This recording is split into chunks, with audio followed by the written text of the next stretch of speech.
மகிமையின் வாசல் சபை வழங்கும் மகிமையின் நேரம். தேவ வசனத்தின் ஆவிக்குரிய கருத்தாளமிக்க தேவனுடைய வார்த்தையை கேட்டு கர்த்தருக்குள் வளருங்கள், ஆசீர்வதிக்கப்படுங்கள். இச்செய்தினை உங்களுக்கு வழங்குபவர் மகிமையின் வாசல் சபையினுடைய போதகர் பாஸ்டர் சங்கர் அவர்கள். கர்த்தர் தாமே உங்களை ஆசீர்வதிப்பாராக. 5 நிமிஷம் உங்கள் உதடுகளின் பலியாகிய ஸ்தோத்திர பலியை செலுத்துங்க. 5 நிமிஷம் ஆவிலே நிறைந்து ஸ்தோத்திரம் பண்ணுங்க. ஹல்லேலூயா. இப்போ விடுபட்டிருக்க பகுதி என்னது? ஆத்துமா. போமா சங்கீதங்களின் புஸ்தகம் வாசிக்குவோம். சங்கீதம். என் ஆத்துமாவே எத்தனை பேருக்கு தெரியும்? தெரியுமா தெரியாதா? சொல்லுவோமா? என் ஆத்துமாவே கர்த்தரை ஸ்தோத்திரி, என் முழு உள்ளமே பரிசுத்த நாமத்தை ஸ்தோத்திரி. என் ஆத்துமாவே கர்த்தரை ஸ்தோத்திரி, கர்த்தர் செய்த சகல உபகாரங்களையும் மறவாது. இங்கே வசனம் சொல்லுது, ஆத்துமா தான் ஸ்தோத்தரிக்க சொல்லுது. உங்கள் வாயா ஸ்தோத்தரிக்க சொல்லுது? என்னங்க சொல்கிறீங்க? ஆத்துமா தானே கர்த்தரை ஸ்தோத்திரம் பண்ணி சொல்லுது, வாய் ஸ்தோத்தரிக்குது. நான் சொல்கிறது ஆத்துமா தானே ஸ்தோத்திரம் பண்ணுது. நீங்கள் வாய் திறந்து என்ன ஆத்துமாவே கர்த்தரை ஸ்தோத்திரின்றீங்க? அப்போ வசனத்தையே மாற்றிட்டோம். நம்ம தான் வாயில் எபிரேயர் நிருபம் 13ஆம் அதிகாரம் 15ஆம் வசனத்தின்படி உதடுகளிலே ஸ்தோத்திரம் பண்ணிட்டோமே. 1 கொரிந்தியர் புஸ்தகம் 14ஆம் அதிகாரம் 16ஆம் வசனத்தின்படி ஆவியில ஸ்தோத்திரம் பண்ணிட்டோமே.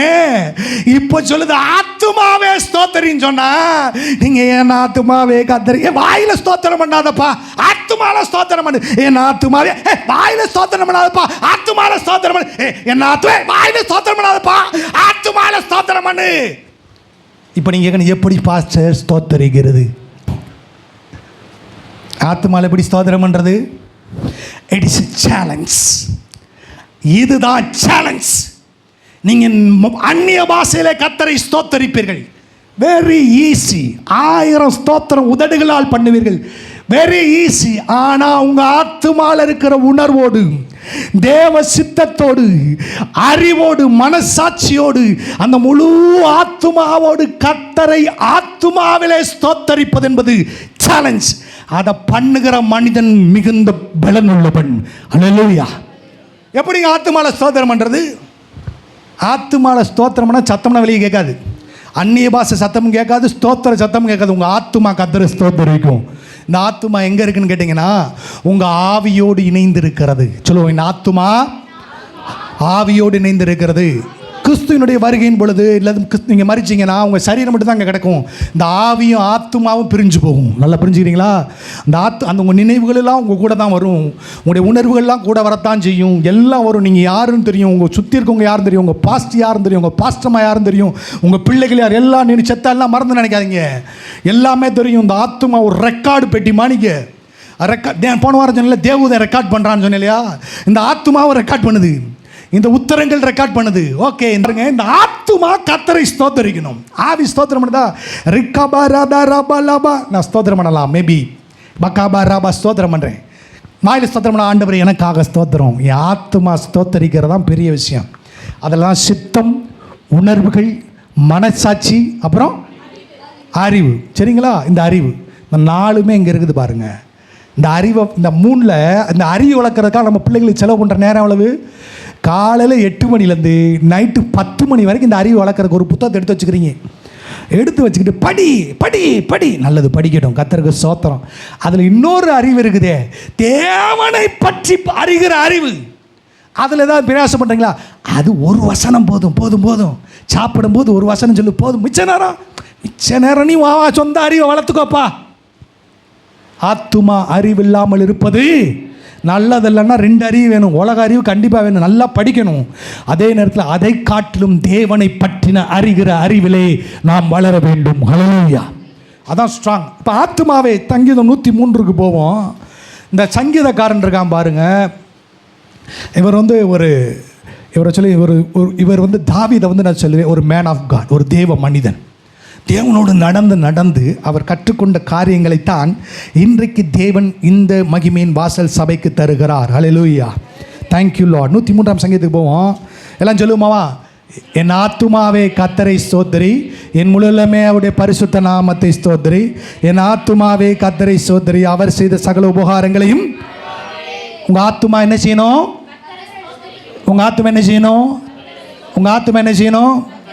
ஆமாம், கத்தர் உங்கள் ஆத்துமா ஸ்தோத்தரிக்க. இந்த ஆத்துமா எப்படி ஸ்தோத்தரிக்கிறது? உங்கள் ஆத்துமாவில் கத்தரை எப்படி ஸ்தோத்தரிக்கின்றதை நம்ம பார்க்க போகிறோம். சரிங்களா? அப்போ என்ன செய்யறான் தாவீதினுடைய வாழ்க்கை அவனுடைய வாழ்வு இவ்வளவு வெளிப்பாடுகள் கிடைத்ததற்கு ஒரு காரணம் என்னன்னு கேட்டீங்கன்னா, அவன் வேதத்தை தியானிக்கிற மனிதன். அவன் வேதத்தை ஜெபத்தை காட்டிலும் ஹை பவர்ஃபுல் என்னன்னா வேதத்தை தியானிக்கிறது. நல்லா கவனிங்க, வேதத்தை இந்த meditation is the invitation to the Lord. நீங்கள் தியானிப்பது தேவனை வரவழைப்பு கொடுக்கிற வரவேற்புக்கு சமம். நீங்கள் வசனத்தை தியானம் பண்ணிங்கன்னா தேவனை உங்கள்கிட்ட வரவேற்கிறீங்க. Meditation is the invitation to the Lord. நான் கத்தரை தியானம் பண்ணிங்கன்னு வச்சுக்கோங்க, இதான் தேவன் வச்சுக்கோங்க. சரிங்களா? நான் தியானம் பண்ணுறேன், கத்தரை சத்தம் கேட்காது வெளியே, ரைட்? எனக்குள்ள என்ன தியானம் பண்ணுறேன்? என் ஆத்துமாவே கத்தரை ஸ்தோத்திரி, அவர் செய்த சகல உபகாரங்களையும். உங்களுக்கு சத்தம்னா கேட்காது, நான் ஐடல் போல இருப்பேன். ஆனால் என் மனசுக்குள்ள என்ன கவனிங்க, வசனத்தை பார்க்காது, என்ன கவனிங்க, லிசன் டு மீ. நான் தியானம் பண்ணுறேன்னு வச்சுக்கோங்க, இதான் காட். நான் மெடிடேஷன் பண்ணும்போது என்னுடைய ஸ்பிரிட், என் சோல், என் பாடி, நான் உள்ளுக்குள்ள என் ஆத்துமாவே கத்தரை ஸ்தோத்திரி தியானம் பண்ணிக்கிட்டே இருக்கும்போது கத்தட்ட வந்துடுவேன். சக்குன்னு வந்தோடனே உனக்கு ஒரு ரெவலேஷன் கொடுப்பார். It is the will of God. Hallelujah. நல்லா புரிஞ்சுங்களா? மெடிடேஷன் என்ன தெரியுங்களா? தியானம் என்ன தெரியுதா? வசனத்தை தியானிப்பது. இவர் அப்படி தான் தியானிக்கிற ஒரு மனுஷன். சங்கீதங்களை வாசி பாருங்க, அவர் தியானிக்கிற தியானம் நிறைய இடங்கள் எழுதப்பட்டிருக்குது. இவர் என்ன சொல்கிறாரு? கத்தரை ஆத்துமாவில் நான் எப்படி ஸ்தோத்தரித்தேன்னா அப்படின்னு அவர் சொல்கிறார் பாருங்க. நான் நிறைய காரியங்கள் இருக்க 3 காரியங்களை சொல்ல போகிறேன், ரைட்? ஓகே. 2வது வசனம் இப்படி வாசிக்கிறேங்க. அவர் என் அக்கிரமங்களை எல்லாம் மன்னித்து என் நோய்களை குணமாக்கி என் பிராணனை அழிவுக்கு மீட்டு என்னை கிருபையினாலும் இரக்கங்களினாலும் முடிசூட்டி நன்மையினால் என் வாயை திருப்தி ஆக்குகிறார். கழுகுக்கு சமானமாய் என் வயது வயது போகல் இருக்கிறது. ஆகையினால் அவர் ஆத்துமாவில் கத்தரை ஸ்தோத்தரிக்கிறார். நல்லா புரிஞ்சுங்களா? அவர் வாழ்க்கையில் ஸ்பிரிச்சுவலாக நடந்த ஆசீர்வாதத்திற்காக மனதிலே கத்தரை ஸ்தோத்தரிக்கிறார். அவருடைய சிந்தனையிலே கத்தரை ஸ்தோத்தரி. சிந்தனை இருக்குது பார்த்தீங்களா? அந்த சிந்தனை எப்படி கிடனா, ஈவில் தாட் இருக்குது, நல்ல தாட் இருக்குது. நல்ல இருதயம் உள்ளவன் என்ன செஞ்சான்? நல்ல சிந்தனை ஃபேனை கண்டுபிடிச்சான், மைக்கை கண்டுபிடிச்சான். கெட்ட சிந்தனை உள்ள என்ன செஞ்சான்? பாமை கண்டுபிடிச்சான், ராக்கெட்டை கண்டுபிடிச்சான், AK-47 கண்டுபிடிச்சான், போதைப் பொருட்களை கண்டுபிடிச்சான். இப்படி மனுஷனுக்குள்ள 2 விதமான சிந்தனைகள் இருக்கிறது பாருங்க. ஆனால் தீமையான சிந்தனைகள் மனுஷனுக்குள்ள இருக்குது. ஆனால் தேவனிடத்தில், தேவனுடைய மனதில் என்ன இருக்குன்னு கேட்டிங்கன்னா, அவருடைய தீமையானதே கிடையாது, தீமையான நினைவுகளே கிடையாது. அத்தனையும் தேவனுடைய நினைவுகள், எத்தனையும் நன்மைக்கு ஏதுவான நினைவுகள். அல்லேலூயா. கத்தர் ஒருபோதும் உடைய நினைவுகளில் தீமையை யோசித்ததே இல்லை பாருங்கள். உங்களுக்கு தீமை செய்யணும் அவர் யோசித்ததே கிடையாது.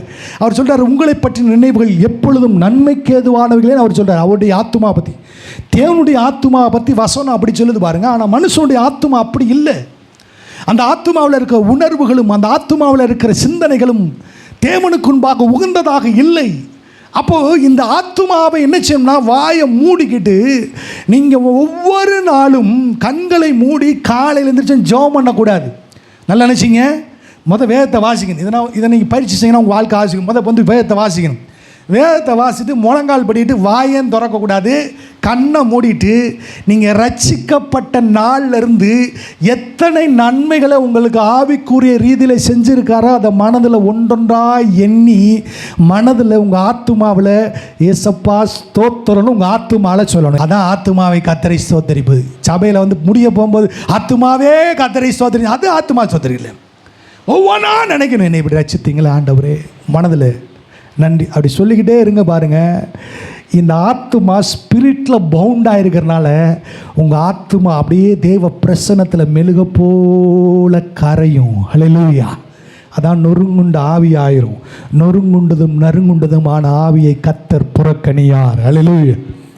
இந்த சோல் இருக்குது பாருங்கள். இப்படி செய்யும்போது உங்கள் சோல் உலகத்துலேருந்து அப்படியே உங்கள் பார்ன் அகைன் ஸ்பிரிட்டோடு மெர்ஜ் ஆயிரும்.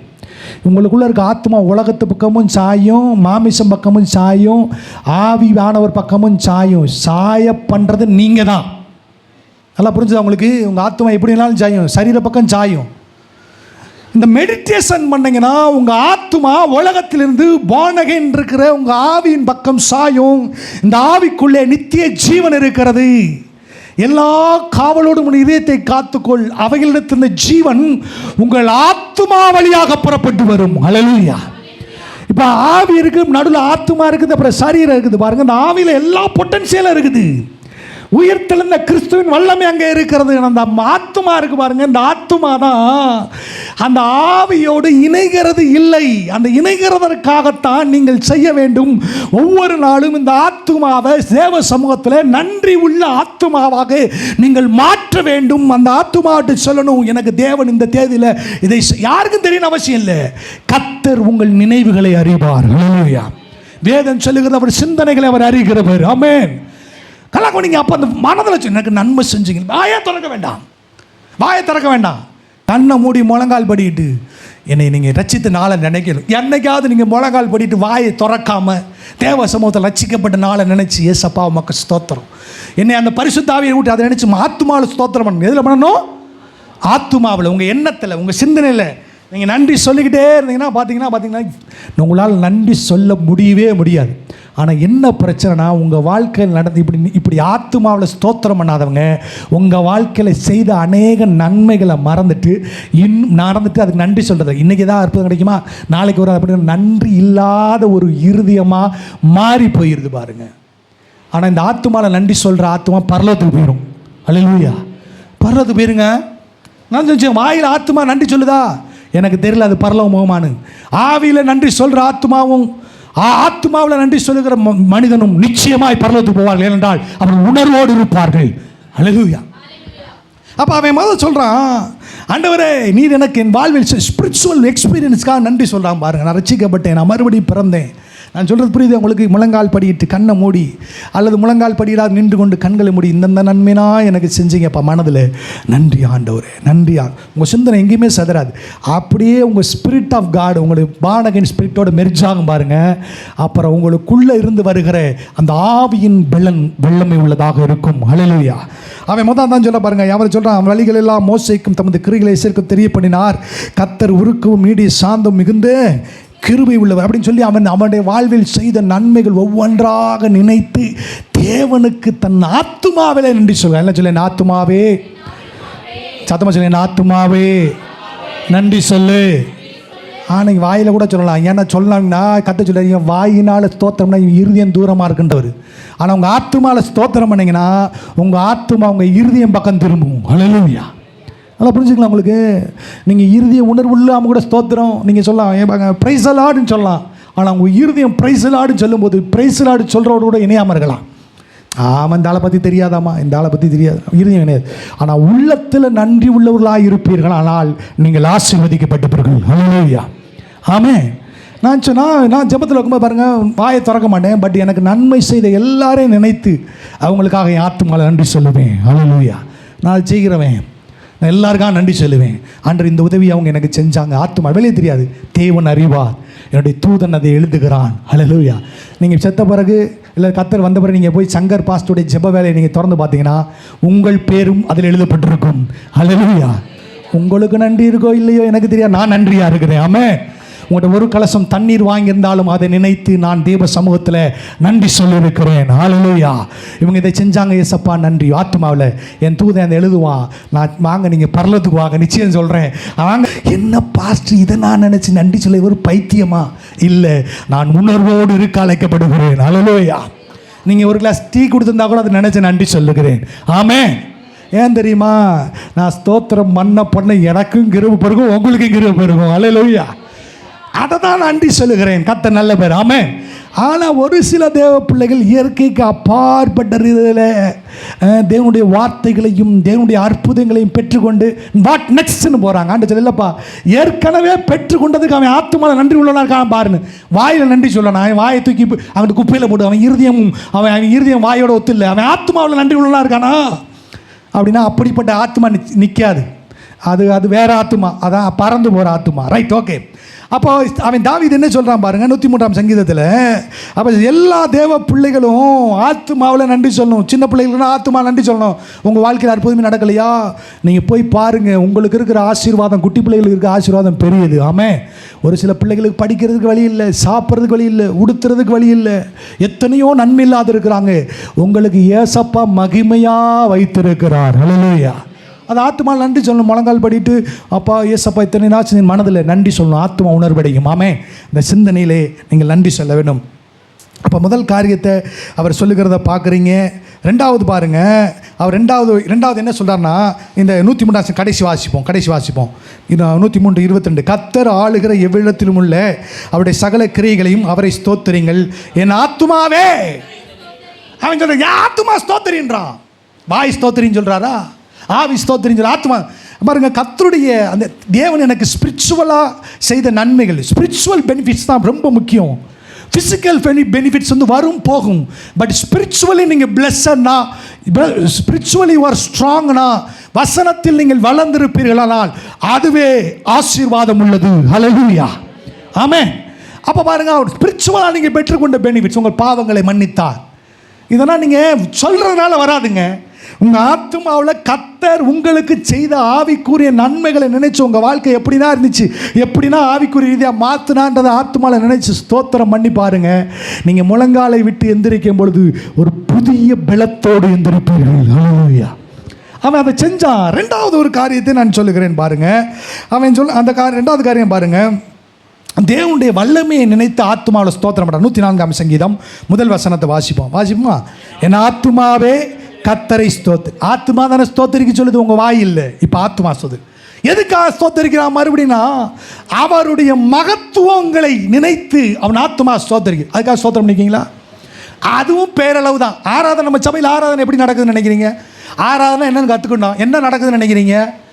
நான் உங்களை சொல்ல நீங்கள் ஸ்தோத்திரம் பண்ணுவீங்க, நான் சொல்ல நீங்கள் அப்படி பண்ணுவீங்க. இல்லை, அது வந்து அப்படி தேவனோடு இணைந்திருக்கணும். அவன் சொல்ல பாருங்கள், மகத்துவங்களை நினைத்து. அவன் சொல்ல 1 வசனம் பாருங்கள். எதுக்கு ஸ்தோத்திரம்? கர்த்தாவே நீர் மிகவும் பெரியவராக இருக்கு. இதை தியானிக்கிறான். நீர் ரொம்ப பெரியவர், மகிமையும் மகத்துவத்தையும் நகையை போல மகிமையும் மகத்துவத்தையும் அணிஞ்சு கொண்டிருக்காராம். நகை போடுறாம்ல, அதுபோல் அணிந்து கொண்டு இதை நினச்சி அவன் மனதில் ஆத்துமாவில் ஸ்தோத்திரம் பண்ணுறான். வாயில் வரல.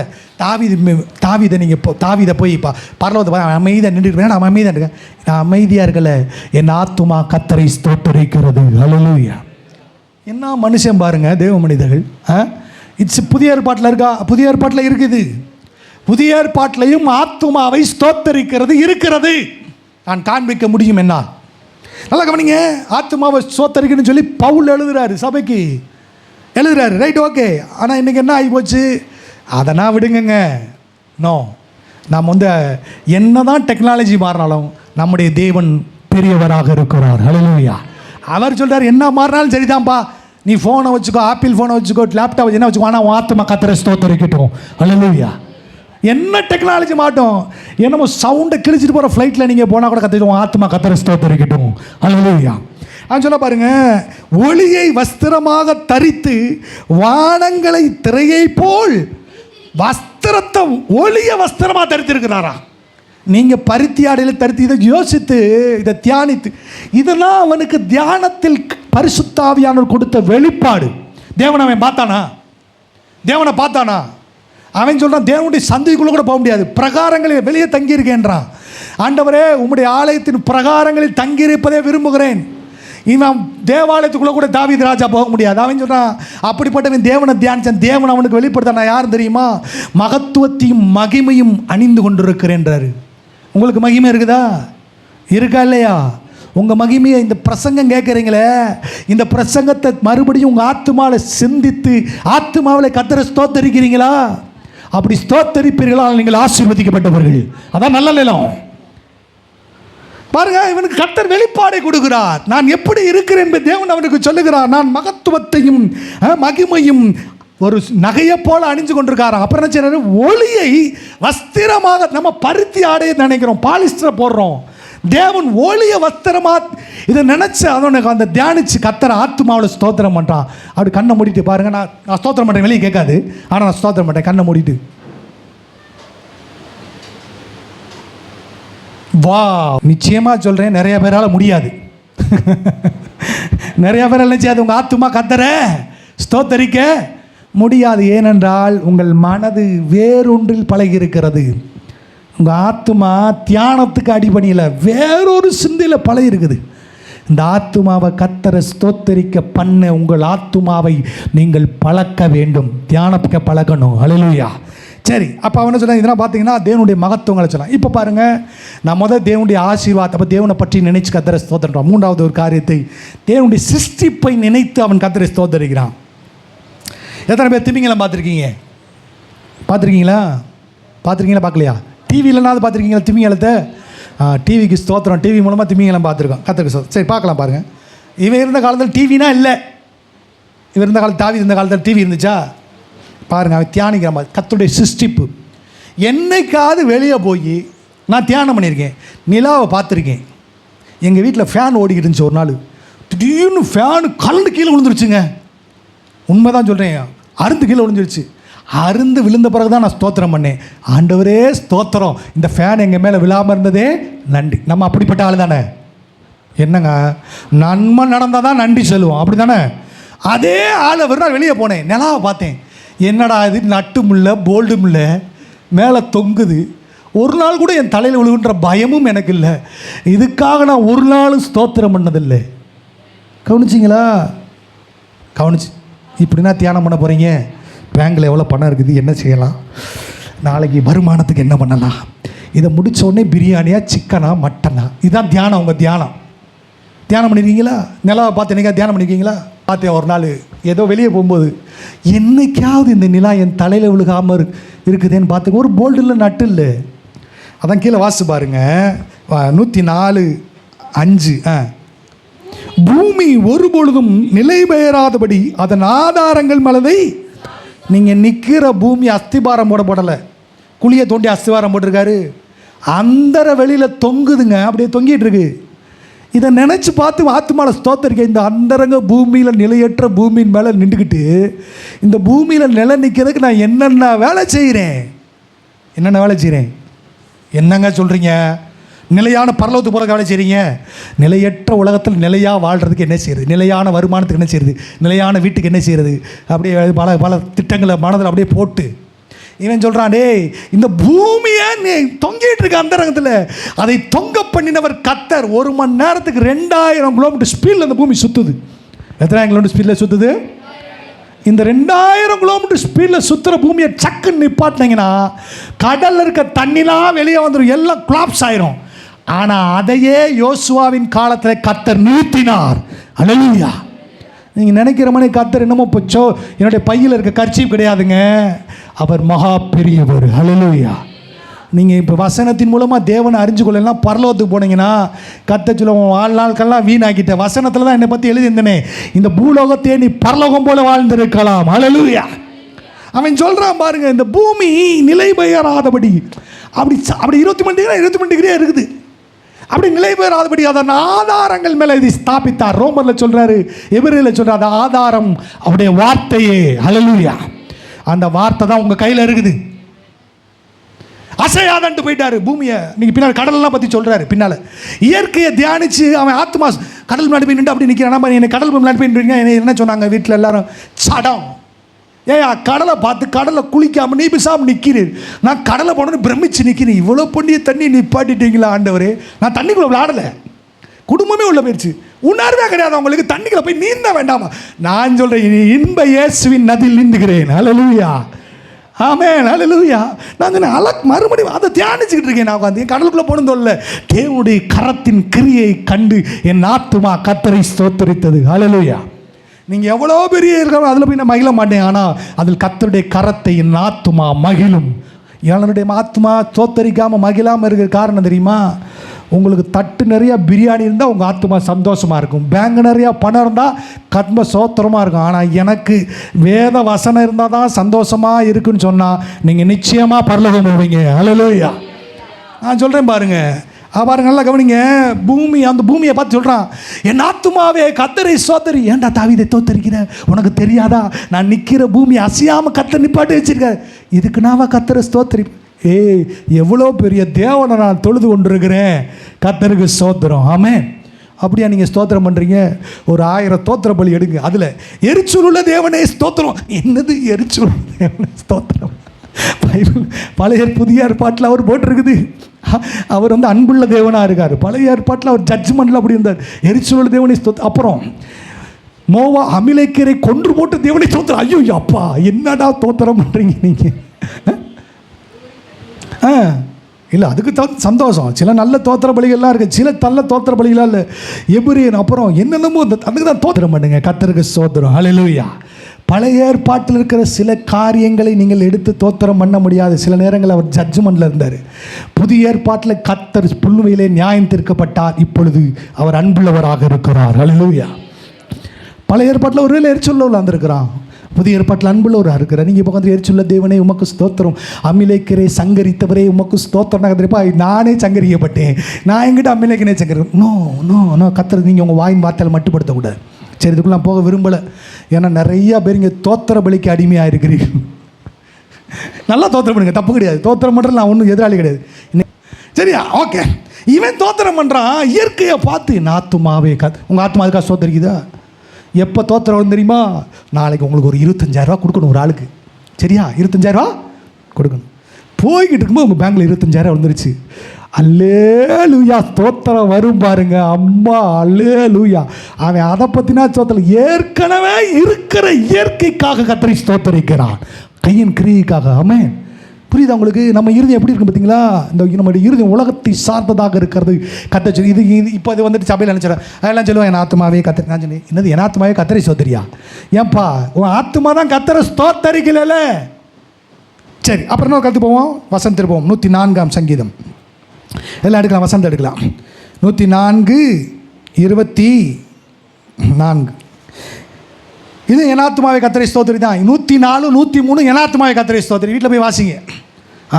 இதை எடுத்தாலே ஒரு வருஷத்துக்கு எடுக்கலாம், அவ்வளோ சத்தியங்கள் இருக்குது, வாசிக்கலாம் அப்படின்னு சொல்லுங்கள். கர்த்தாவே உமது கிரியைகள் எவ்வளவு திரளாக இருக்கிறது, அவைகளெல்லாம் ஞானமாய் படைத்தி என் ஆத்மாவை கர்த்தரை ஸ்தோத்திரி. ஒவ்வொரு வசனத்துக்கும் அவன் ஆத்மா, இதை வந்து அவன் போதிக்கலைங்க, இவன் ஆத்மா ஸ்தோத்தரிக்குது, வாயை திறக்கவே இல்லை. அதுக்கப்புறம் சங்கீதமாக கொண்டுறான். ரைட், அப்புறம் அவைகளெல்லாம் ஞானமாய் படைத்து நீர் பூமியிலே பொருளை நிறைந்திருக்கிறது. வாசிக்கலாம். பெரிதும் விஸ்தாரமான இந்த சமுத்திரத்தில் அப்படியே நிறைந்திருக்கு, அதில் சஞ்சரிக்கும் சிறியவைகளும் பெரியமான நிறைந்த கடலுக்கு போயிட்டான். போய் உட்காந்து அந்த கடலை உண்டாக்குன்னு கத்தரை பாடுறா, எவ்வளோ பெரியவர். கூட இருக்கைன்னா சொல்லிட்டான், ஓடி போயிரு அங்கிட்டு, பிரபுக்கள்லாம் போயிரு, காவலர்லாம் போயிரு. என்ன பண்ண போகிறேன்? நான் தியானம் பண்ண போகிறேன். இதுக்கு வசனம் இருக்கா பாஸ்டர்? வசனம் சொல்கிறேன், வாசிக்கலாம். அந்த வசனம் வாசிட்டு வாசிப்போம். 104:34 வாசிப்போம். நான் சேர்ந்து வாசிப்போம். 104:30 சேர்ந்து சத்தம் வாசிக்க போகிறோம். நான் அவரை தியானிக்கும் தயானம் இனிதாக இருக்கும், நான் கர்த்தருக்குள் மகிழ்வேன். முடிக்கும் போது என்ன முடிக்காம பார்த்தீங்கன்னா, நான் அவரை தியானிக்கும் இயேசுவை நான் தியானிக்கிறேன்றான். அந்த தியானம் தான் ஆத்துமாவே கர்த்தரை ஸ்தோத்திரம் பண்ணியும். அப்போ அவன் என்ன சொன்ன, கடலில் போய் கடலை தியானிக்கிறான். நீங்கள் எவ்வளவு நன்மையானது இருக்குது பாருங்கள். தேவனுடைய ஒரு மரத்தை பாருங்கள், அந்த மரத்தை பார்த்தா இந்த மரத்தில் எப்போ இளநீ வருது? ஸ்தோத்திரம் பண்ணு. வெளியே இளநியும், உள்ளுக்கு வெளியே மட்டை இருக்குது, இளநீ மட்டை இருக்குது, அப்புறம் ஓடு இருக்குது, அப்புறம் தேங்காய் இருக்குது, அதுக்குள்ளே தண்ணி இருக்குது. ஒரு சொட்டு சிந்த மாட்டேங்குதுங்க. உங்கள் பிள்ளைய தண்ணி கொண்டு வாங்க, வீடுலாம் சுற்றிட்டு வருது. ஒரு கிளாஸில் கொண்டு வரா இல்லையா? சிந்துதா சிந்தலையா? ஏன்டா தெரில டாடி, இது கொஞ்சம் குறைச்சி கொண்டு வாடா. சரி டாடி, திருப்பி அப்படி தான் வரும். நினச்சி இளநிக்குள்ளே தண்ணியை வச்சார், ஒரு சொட்டு சிந்துதா? அந்த இளநீ எடுக்க எவ்வளோ நேரம் ஆகுது? அது ப்ராக்டிஸ்லாம் பண்ணிட்டு கத்தே நான் ஞானம் உள்ளவரா, நீங்கள் எவ்வளவு பெரிய ஆண்டவர் அல்ல. அதான் நம்ம ஆண்டவர், அதான் நம்முடைய ஆண்டவர். கர்த்தருக்கு மகிமை உண்டாகுது. அல்ல உங்கள் பிள்ளைய வளர்க்க எவ்வளோ கஷ்டப்படுறீங்க? எப்படி எவ்வளோ கஷ்டப்படுறீங்க இல்லையா? ஒரு மரத்தை பாருங்கள், அது பிசாமல் வளருது, கனி கொடுக்குது, அது பிசாமல். என்ன நான் கேட்டேன், உன் பிள்ளைய நீ வளர்க்குற, மரத்தை நான் வளர்க்குறேன் பாப்போன்றாரு. அதெல்லாம் தாவீது சொன்னா, உன் பிள்ளைகள் ஒளியோ மர கண்டுகளை. அப்படி என்ன அர்த்தம்? உன் பிள்ளை என் கையில் கொடுத்துரு, நான் வளர்த்துக்கிறேன்றாரு. அதான் உண்மை, சத்தியம் தான். நாங்கள் என்ன ஆண்டவரே மரத்தை பாடுறா, எப்படி வளர்ந்தாச்சு? எப்படி ஆண்டவரே, நான் வளர்க்குறேன்டா. பிள்ளைய முட்டி மோதுறீங்க, நீங்கள் வளர்க்குறீங்க. கர்த்தருக்குள்ளே வளர்த்தீங்கன்னா அது ஒளிவு மரக்கன்று போல இருக்கும். ஹல்லேலூயா. உன் பிள்ளைகள் உன்னை சுற்றிலும். நான் நினச்சி என்ன ஆண்டவர் ஒளிவு மரக்கன்றோட பேசுறீங்க, ஒரு மரத்தோட சொல்கிறீங்களே, மரத்தோட சொல்லி கேட்டுங்க. மரத்தை நான் தான் வளர்க்குறேன்டாரு. பிசாசா வளர்க்குது மரத்தை? கிடையாது. அதை போல் உங்கள் பிள்ளை இருக்குன்னு கர்த்தர் சொல்கிறாரு, அவர் வளர்க்கணும். ஆமென். சாமுவேலை கர்த்தர் வளர்த்தாரு. சுத்தியும் துன்மார்க்கேன், ஒழுங்கில்லாதவன், ஒன்றும் இல்லாதவன். கர்த்தர் நீ எத்தனை பேர் இருக்கட்டும், நான் வளர்க்கண்டா சாமுவேல்ன்றாரு. சாமுவேல் ஒன்றுமே கரப்படலை, வந்து நின்றுட்டான். ஹல்லேலூயா. நான் வளர்த்தேன்னு வச்சுக்கோங்க, அந்த வீட்டுக்கு போயிடாத, இங்கே போயிடாத, இதை செஞ்சிடாத, அதை செஞ்சிடாத, ஐயோ சாம, ஐயோ அவன், அம்மா அம்மா அவன் அவங்க என்னப்பா அவன் பார்த்தான். நான் வளர்த்துக்கிறேன்டா. ஆண்டவர் வளர்த்தாரு. அவன் வசனத்தில் வளர்ந்தான். சாமியில் பார்த்து, நீ 7 வீட்டில் வளர்ந்தவனா? ஒருத்தனும் வாய் சொல்லலை. நீ 7 வீட்டில் வளர்ந்தவனா? அந்த அடங்காப்பிடாரி வீட்டில் வளர்ந்தவனா? ஒன்றும் சொல்லலை. நீ கர்த்தருடைய தீர்க்கதரிசி என்று சொன்னான். ஹல்லேலூயா. அப்போ நல்லா கவனிங்க, கர்த்தர் வந்து இந்த வசனம் இங்கே சொல்லுது பாருங்க. அவர் கடலுக்கு முன்னாடி போய் நிற்கிறான், அவன் தியானிக்கிறான். கடலை பார்த்துட்டு சொல்கிறான் பாருங்க. 26, அதிலே கப்பல்கள் ஓடும், அதிலே விளையாடும்படி நீ உண்டாக்கின கடலில் எதுக்கு திமிங்கலத்தை வச்சிருக்காரா? பரலோகத்திலேருந்து பார்ப்பாராம். நீங்கள் பின்னால் வாசிச்சு பாருங்க. அவர் கையின் கிரியைகளிலே அவர் களி கூறுகிறான்னு போட்டிருக்கு. திமிங்கலம் விளையாடுன்றார். நம்ம பிள்ளைகளை வீட்டை விட்டு வெளியே விளையாட அனுப்ப மாட்டோம். விடுமா? அதுக்கு 1000 காரணம். நாய் வந்துடும், எவனா கடத்திட்டு போயிடுவான். எதுக்கு நீ வெளியே போகிறே, நாளை கத்திட்டு வந்துடுவே அப்படின்னு சொல்லுவான்.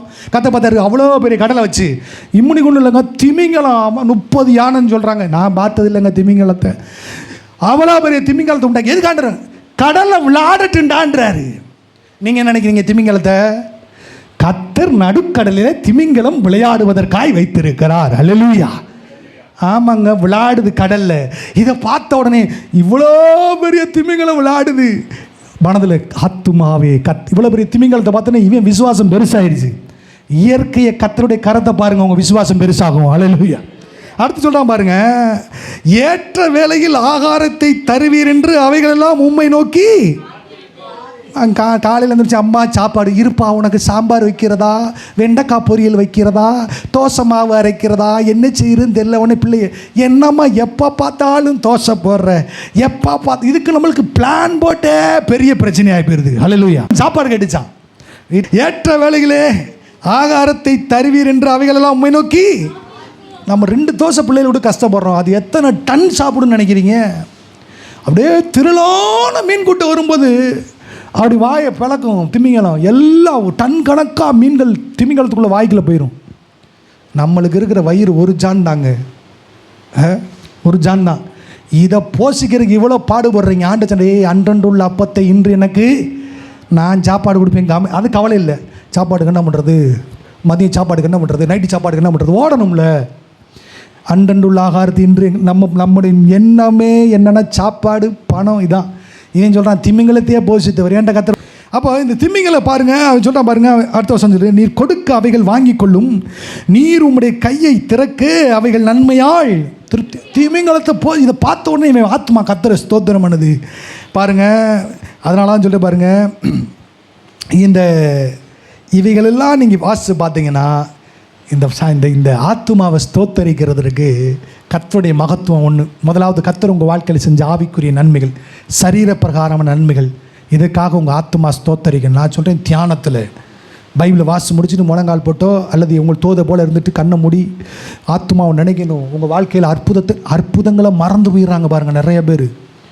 நான் சொல்கிறேன், நிறைய தேவ பிள்ளைகள் வாழ்க்கையில் அற்புதங்களை மறந்துடுறாங்க. ஏசப்பா ஏன் செய்கிறார்னா, ஒரு விசுவாசி வாழ்க்கையில் அற்புதம் செய்தவர் இயேசு. அடுத்து நீ இங்கு பிரசங்கிக்கப்படுகிற வார்த்தைகளை மகனே மகளே நீ கேட்டு வளரணுன்றக்காக அற்புதம் பண்ணுறாரு. நல்லா கவனிங்க. நிறைய ஜனத்துக்கு அற்புதம் கிடச்சோன்னே போதும், வசனம் வேணாம், வாழ்க்கை வேணாம். இந்த ஆத்துமா அறிவில்லாமல் இருக்கிறது, இந்த ஆத்துமா நன்றி கெட்டு போய்கிறது, இந்த ஆத்துமா கர்த்தரை ஸ்தோத்தரிக்க மறந்து போகிறது. அப்போ அந்த ஸ்டெப்பை வந்து உங்கள் வாழ்க்கையில் கர்த்தர் செய்த நன்மைகளுக்காக கர்த்தரை ஸ்தோத்திரம் பண்ணுற. 2வது காரியம், தேவனுடைய மகத்துவங்களை நினைக்கணும். உங்கள் வாழ்க்கையில் கர்த்தர் செய்த அற்புதங்கள், உங்கள் தேவனுடைய கரம், அவர் எவ்வளோ ஒளியை தரித்திருக்கிறார், அவைகளை தியானித்து அதற்கு நன்றி சொல்கிறது. 3வது, கர்த்தர் இந்த இயற்கையை உண்டாகியிருக்கிறாரு. இதெல்லாம் பாருங்கள், பார்த்து கர்த்தருக்கு நன்றி சொல்லுங்கள். நீங்கள் என்ன செய்கிறீங்க, ஒரு சின்ன ஃபோனுக்குள்ளே எல்லாத்தையும் பார்க்குறீங்க. அதான் பிரச்சனை. வானத்தை போய் பார்க்கணும். சாயங்கால நேரங்களில் வானத்தை பார்க்கணும். எப்போ நட்சத்திரங்களை உண்டாக்கினவரே, என்ன நட்சத்திரம் உண்டாக்கி உங்கள் ஆத்மா நன்றி சொல்லணும். உங்கள் ஆத்மா உங்கள் ஆவியோடு. அப்போ தான் சொல்கிறது. அடுத்து சொல்ல பாருங்கள், கடைசி வசனம் 34 சொல்கிறாரு, நான் அவரை தியானிக்கும் தியானம். இந்த 103லிருந்து 104 வரைக்கும் அவர் ஆத்துமாவை ஸ்தோத்தரிக்க அவர் தியானித்த தியானம். நம்ம என்ன பண்ணிட்டோம், எல்லாத்தையும் கட் பண்ணிவிட்டு ஒரு ஜெபம் முடிகிறதற்காக என் ஆத்துமாவே, பாஸ்டர் நீங்கள் என் ஆத்துமாவை சொல்லாமல் விட்டுட்டீங்க. ஒரு சிலர் பாஸ்டர் என் ஆத்துமாவை சொல்லாமல் விட்டுச்சிட்டீங்க. நான் கொஞ்சம் சொல்லி வந்துட்டு என் ஆத்துமாவே கத்தரை ஸ்தோத்தரி. நான் என்ன பண்ண நினச்சி எவ்வளோ முட்டாள்தனமாக நம்மளை வாழ்ந்திருக்கோம் ஆத்துமா அறிவு இல்லாமல். என் ஆத்துமா கத்தரை ஸ்தோத்தரிக்க வேண்டும். ஹல்லேலூயா. சொல்ல பாருங்க, என் ஆத்துமாவே கத்தரை ஸ்தோத்தரி. அல்லேலூயா. சொல்லுங்க, என் ஆத்துமாவே கத்தரை ஸ்தோத்தரி. அல்லேலூயா, அல்லேலூயா. அப்போ உங்கள் ஆவி கத்தரை ஸ்தோத்தரிக்கட்டும், உங்கள் ஆத்துமா கத்தரை ஸ்தோத்தரிக்கட்டும், உங்கள் உதடுகள் கத்தரை ஸ்தோத்தரிக்கட்டும். உங்கள் ஆத்துமா கத்தரை தொடர்ந்து ஸ்தோத்தரிக்குமானால் உங்களுடைய ஆவிக்குரிய வாழ்க்கை ஸ்திரமாக இருக்கும், நீங்கள் வளருவீர்கள்.